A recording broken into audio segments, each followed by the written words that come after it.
오늘 에스겔 34장 20절에서 24절까지 말씀 묵상합니다. 34장 20절에서 24절까지 말씀했습니다. 그러므로 주 여호와께서 그들에게 이같이 말씀하시되 나고 내가 살진 양과 파리한 양 사이에서 심판하리라. 너희가 옆구리와 어깨로 밀어뜨리고 모든 병든 자를 불러 받아 무리를 밖으로 흩어지게 하는도다.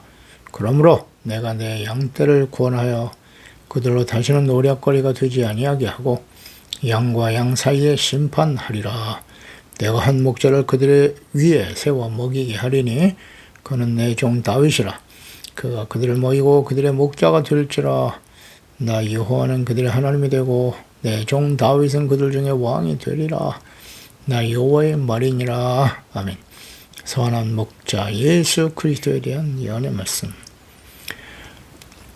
거짓 목자들로 인해서 기전에 죽어가는 하나님의 양떼 이스라엘 백성들, 거짓 목자들을 심판하시는 하나님, 거짓 목자들로 인해서 심판과 멸망의 길을 가게 된 이스라엘 백성들을 하나님께서는 다시 회복시켜 본토로 데리고 그곳에서 먹이실 거다 말씀하십니다. 친히 이스라엘의 목자가 되어주실 것을 말씀하시네요. 목자이시며 왕이신 하나님, 그의 기르시는 양이라고 하는 이스라엘 백성들의 정체성을 분명히 알고 그분의 말씀과 인도하심을 따르는 자는 복이 있습니다. 단순한 관계가 진리를 단순한 관계, 목자와 양의 관계를 정확하게 이해하고 있었던 다윗, 그 다윗을 그래서 하나님께서는 가장 합한 자로, 마음이 합한 자로 인정하신 것입니다. 마지막 순간까지 자신의 역할과 사명에 충실했던 사람 다윗, 그래서 선한 목자로 보내실 예수 그리스도에 대한 예언의 말씀을 하고 계시네요. 선한 목자로 보내실 하나님의 아들 예수 그리스도, 하나님께서는 그의 양들을 목자이신 예수 그리스도를 통해서 구원을 받게 하시고 영원한 하나님의 나라로 인도하실 것이라 하셨습니다. 예수께서 하나님께서 보내신 선한 목자임을 알고 믿으며 그분의 음성을 듣고 따르는 자들이 진정 하나님의 양들입니다. 하나님께서 주시는 선하고 진실한 좋은 말씀을 우린 잘 받아 맞고 영적으로 성숙해 가고 있습니까? 선한 목자이신 예수님의 말씀, 산상수훈, 복음서, 거짓 목자들로부터 나쁜 말씀을 듣고 따르면 나쁜 열매를 맺게 되고 결국 사망에 이르게 됩니다. 거짓 목자들, 거짓된 신앙, 나쁜 말씀을 잘 분별할 줄 알아야 합니다. 과거 이스라엘 백성들 생명과 구원, 안식을 주시는 선한 목자신 하나님의 말씀을 무시하고 멸시하며 짓밟아 버렸죠. 선한 목자로 보내주신 예수 그리스도를 십자가에 못 박아 버립니다. 이 하나님의 완악하고 패역한 백성들의 과거의 행태를 우린 잘 보고 교훈을 얻어야 됩니다. 그들의 삶을 본받고 따르면 안 됩니다. 20절에 주 여호와께서 말씀하시기를 나고 내가 살린 양과 파리한 양 사이에서 심판하실 것이다.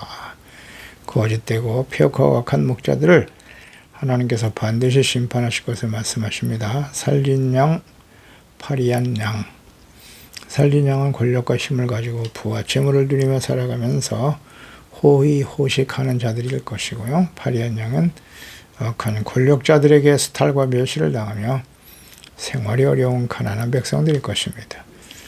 경제적 혹은 정신적으로 고통속에 살아가는 사람들이서 영적으로도 하나님의 말씀을 듣지 못하여 갈급한 상태로 살아가는 주의 백성들, 하나님의 말씀, 즉 좋은 꼴을 먹지 못해서 기진하고 유리방황하는 주의 백성들, 아주 악하고 패역한 목자들이죠. 반드시 하나님께서 심판하실 것이다 말씀하십니다. 21절에도 너희가 옆구리와 어깨로 밀어뜨리고 모든 병든 자를 불러받아 무리를 밖으로 흩어지겠다 그랬어요. 자신들의 이익만을 추구하는 거짓 목자들의 행태죠. 힘없고 가련한 주의 백성들. 힘으로 밀어뜨리고 병들고 도움이 필요한 주의 백성들을 불러받아 밖으로 흩어지게 했다. 그러니까 자신들의 권력과 힘으로 백성들을 범죄하게 만들고 결국 하나님의 심판을 받아 죽고 빼앗기고 결국 약속의 땅을 떠나서 포로가 되어 온 세상에 흩어지겠다는 것이에요. 범죄하고 악을 행하고 하나님의 공의 심판에 처하게 되더라. 이 다 배후의 악한 원수마귀의 역사인 거예요. 이것은 예수께서 재림하시는 그날까지 계속돼요. 우리가 개인적으로 인생을 마감하는, 죽음을 통해서 인생을 마감하는 그날까지 악한 원수마귀가 끊임없이 하는 일이에요. 하나님의 자녀들 부패하고 타락시키는 겁니다. 죄짓게 만들고 하나님의 공의 심판에 직면하게 만드는 거예요. 그게 사탄이 하는 일이죠. 모든 역사 속에 이 사탄의 역사는 대부분 다 승리했어요. 예수님은 십자가에 못 박았으나 하나님이 다시 살려내시고 부활과 생명, 구원의 길을 열어놓으셨습니다만 하나님의 자녀가 되어 살아가는 우리의 삶의 여정에 우리는 이런 악한 원수 마귀와의 끊임없는 싸움이 계속되고 있다는 사실을 항상 잊지 말아야 됩니다. 그래서 근신하고 깨어 있어야 돼요. 하나님의 말씀을 주야로 묵상하고 예수님께서도 공생에 시작하시기 전에 악한 원수 마귀 사탄으로부터 시험을 받으셨지 않습니까? 육신의 정욕, 안목의 정욕, 이 세상의 자랑으로 찾아오는 악한 원수 마귀의 시험, 말씀으로 이기셨죠. 신명기 말씀으로. 그래서 하나님의 말씀을 모르면 이 하나님의 악한 원수 마귀와의 싸움에서 이길 수가 없어요. 그래서 하나님의 전신갑주, 진리의 허리띠거든요. 진리는 하나님의 말씀이에요. 하나님의 말씀과 예수 그리스도의 가르침에 대한 분명한 이해와 믿음과 순종의 삶을 통해서 의를 회복하는 거예요. 잘못된 건 버리고 용서받고 의를 회복함으로써 의가 없이는 약한 원수 마귀와의 싸움에서 이길 수가 없어요. 의에 줄이고 목마른 자가 되어야 하는 것이고 하나님의 나라와 그의 의를 언제나 우리의 삶의 우선순위로 삼고 살아가야 합니다. 내 약한 목자들이 사탄의 종들이죠. 백성들을 미혹하여 범죄하고 악을 행하고 결국 하나님의 공의 심판에 떨어지게 하더라는 거죠. 그 이스라엘 백성들 회개하고 돌이켜 용서받을 수 있도록 하나님이 참된 선지자들을 끊임없이 보내사 외치셨지만 거짓 선지자들이 우리는 절대 망하지 않는다. 우리는 언약의 백성이고 의인이야. 어찌 이방인들과 싸워 우리가 패배할 수 있단 말인가. 그러면서 회개할 기회를 뺏어버렸죠.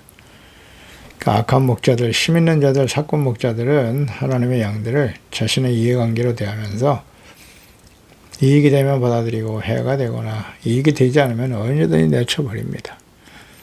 오직 자신의 이익밖에 몰라요.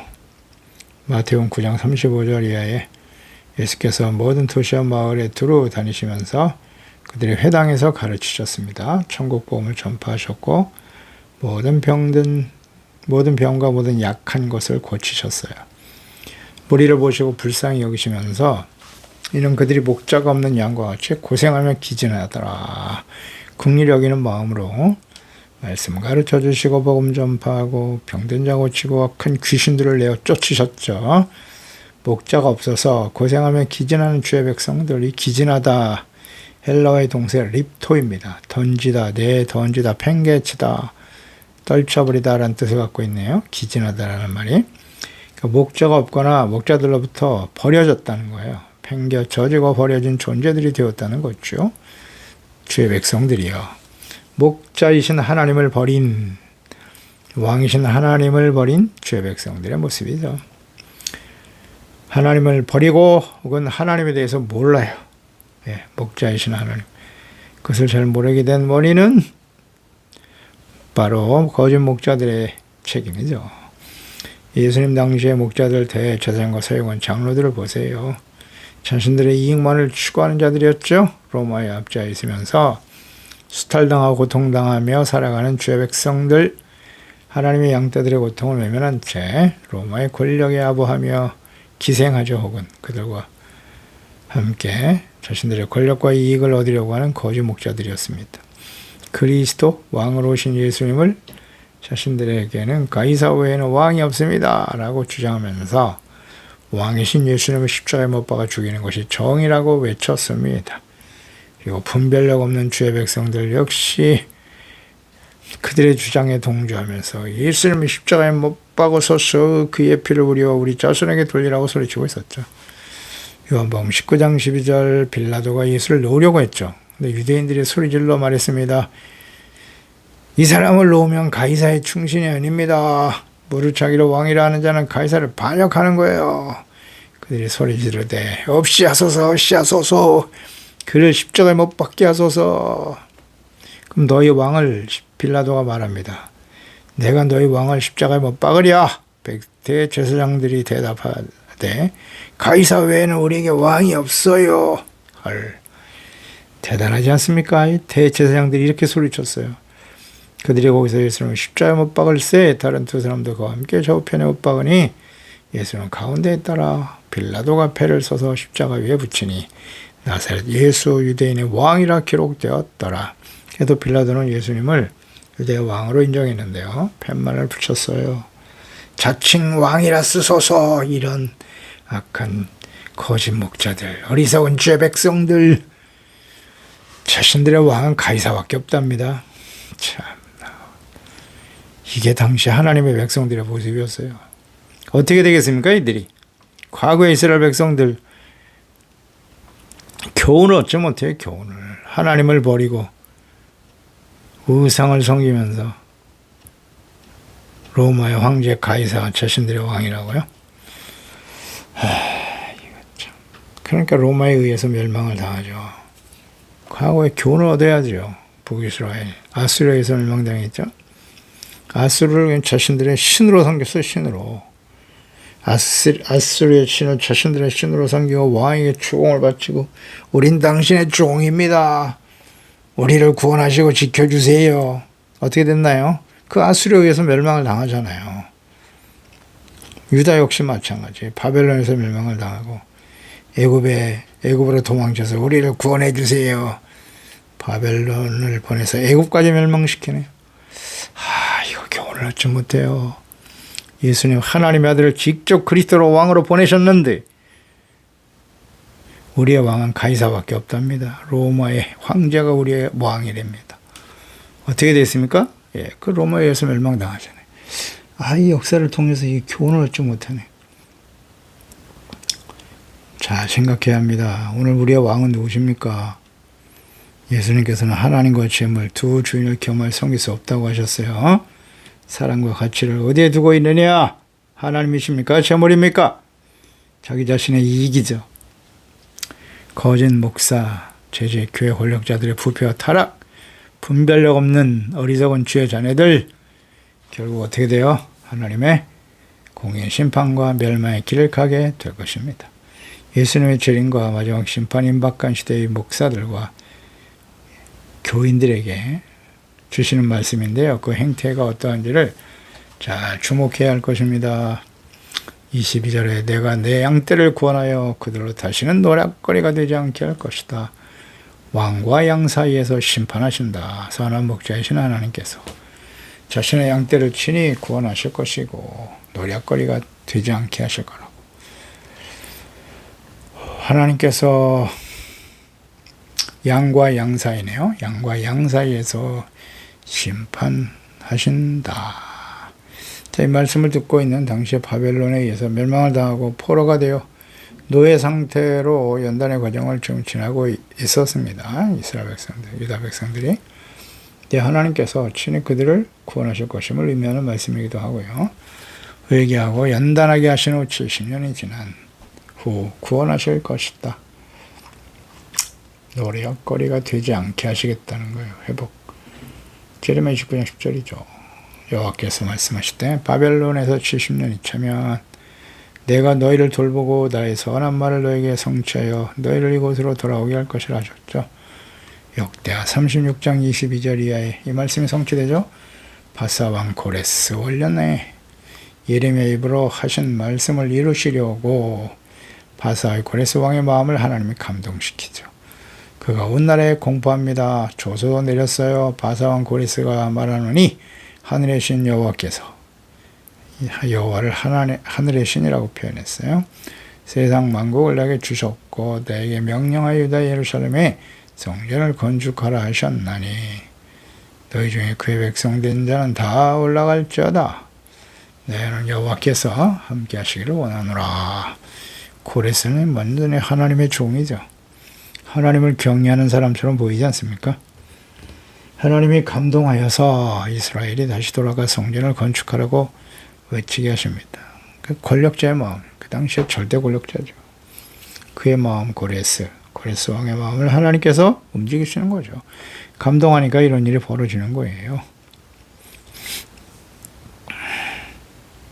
하나님이 모든 권력자들을 세우기도 하시고 멸하기도 하시고 그들의 마음을 감동시켜 하나님의 종이 되기도 하죠.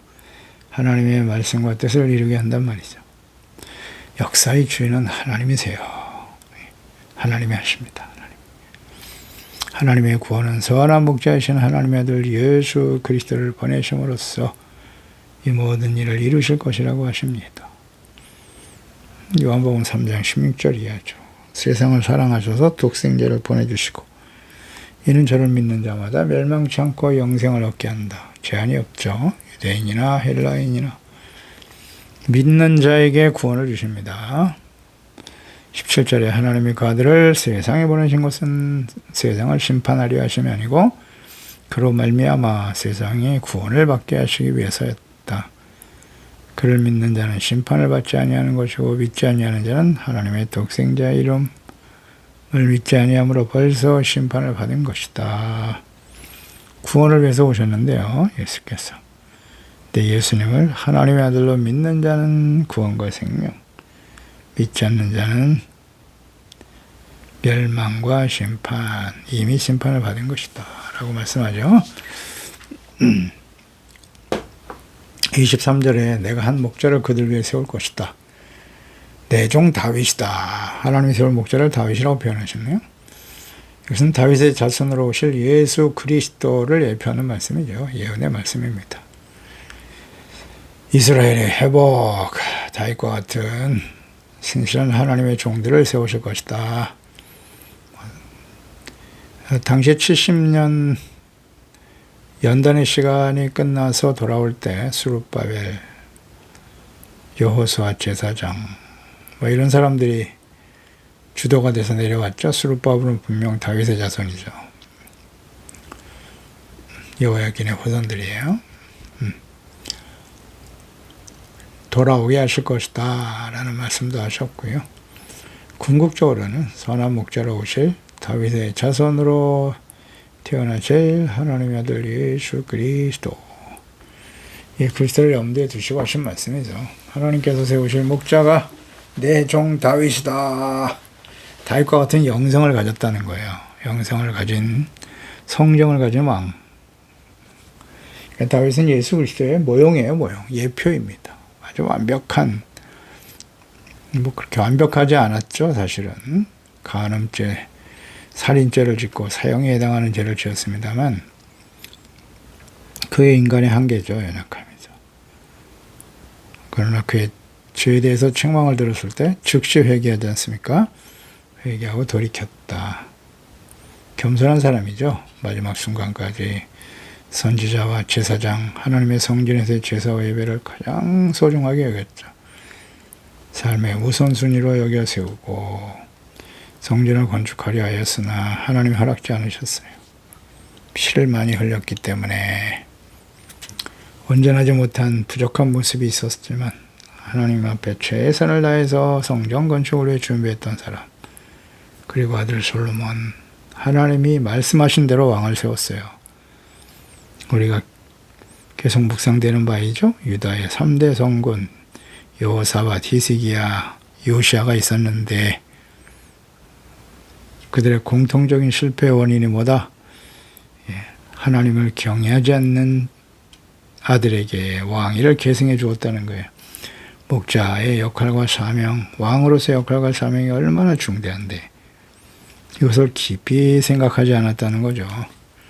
그 아들, 세 왕의 아들 모두가 다 우상 숭배자가 되었습니다. 멸망의 길을 가고 말죠. 그런데 다윗은 많은 아들들이 있었지만 하나님을 경외한 아들 솔로몬, 하나님이 지명하신 그 아들을 왕으로 세우죠. 그리고 하나님의 성전을 세우게 하고 그러나 그 아들 솔로몬 시작은 겸손했지만 결국 우상을 세우고 생을 마감하고 말아요. 그 인간의 한계죠. 그러니까 다윗과 같이 마지막 순간까지 하나님을 경외하며 살아간다는 건 정말 쉬운 일이 아니에요. 예. 엄청난 은혜입니다. 그만큼 말씀과 기도로 깨어 있었다는 거예요. 하나님이 중심이 되는 삶이었어요. 자신은 종이고 이스라엘의 왕은 하나님이시고 24절에 나 여호와는 그들의 하나님이 되고 내 종 다윗은 그들 중에 왕이 될 것이다. 그들의 하나님, 그들 중에 왕이 된다. 하나님께서 다스리시는 하나님의 나라의 회복을 의미하죠. 다윗과 같이 하나님의 나라와 그의 의를 먼저 구하고 하나님의 나라를 회복하는 일에 힘썼던 왕 다윗, 예수 그리스도가 바로 이와 같은 모습으로 오신 거예요. 많은 유혹이 있었죠. 사람들이 예수님을 따르면서 이스라엘 이 나라의 왕이 되어주세요. 끊임없이 다윗을 왕으로 추대하고 왕이 되기를 간절히 원했죠. 그러나 예수님은 아주 분명하셨어요. 내가 이 나라의 왕이 되기 위해서 이스라엘의 왕은 맞다. 유다의 왕은 틀림없지만 세상 나라 정치적인 권력을 가진 그런 왕이 되기 위해서 온 게 아니에요. 나의 나라는 이 세상에 속한 나라가 아니니라.